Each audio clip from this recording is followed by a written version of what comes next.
नुकत्याच झालेल्या पावसामुळे नांदेड जिल्ह्यातील शेतीचं तसंच लोकांच्या घराचं अतोनात नुकसान झालंय। जिल्ह्यात 6.5 लाख शेतकऱ्यांचं 5.5 लाख हेक्टर शेतीवरील पिकांचं पूर्णपणे नुकसान झालंय।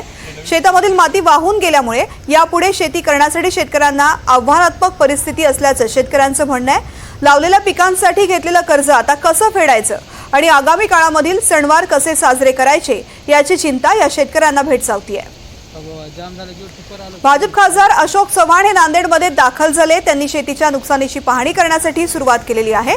पाहणी करत असताना त्यांनी आमचे प्रतिनिधी योगेश लाटकर यांच्यासोबत बातचीत केली आहे। पाहूयात। आपल्यासोबत राज्याचे माजी मुख्यमंत्री अशोक चव्हाण साहेब आहेत, जे झिरो ग्राउंड वरती जिल्ह्यातील पुराच्या नुकसानीची पाहणी करताय।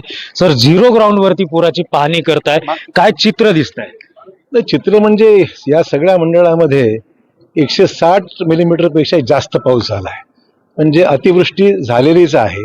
त्यामुळे शेतात पाणी साठणं, नुकसान होणं हे अपेक्षितच आहे। त्यामुळे फक्त ढगफुटी झालेली आहे, तीव्रता जास्ती आहे, पाण्याचा निचरा होणं महत्वाचं आहे। शेतामध्ये पिकं आहेत, पाणी साठल्यामुळे पिकाची पूर्णपणे नासाडी झालेली आहे। गावात अर्धापूर तालुका आहे, तालुक्याचं ठिकाण आहे, तिथे पाणी आहे। आता हे पारडी गावात आपण आहोत, शनी गाव बाजूलाच आहे, या सगळ्या देळूब आहे। या सगळ्या आसपासच्या गावामध्ये पाणी गावात शिरलेलं आहे, शेतात।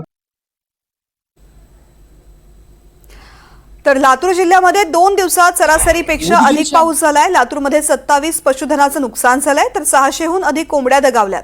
लातूर जिल्ह्यामधील 66 मार्ग वाहतुकीकरता बंद झालेत। अनेक पुलांवरती पाणी आल्यामुळे तसंच पूल खचल्यामुळे मार्ग बंद आहेत। शेतामध्ये पाणी शिरल्यामुळे मूग आणि उडीद पिकाचं नुकसान झालंय। सहकार मंत्री बाबासाहेब पाटील यांनी नुकसानीची पाहणी केली आहे।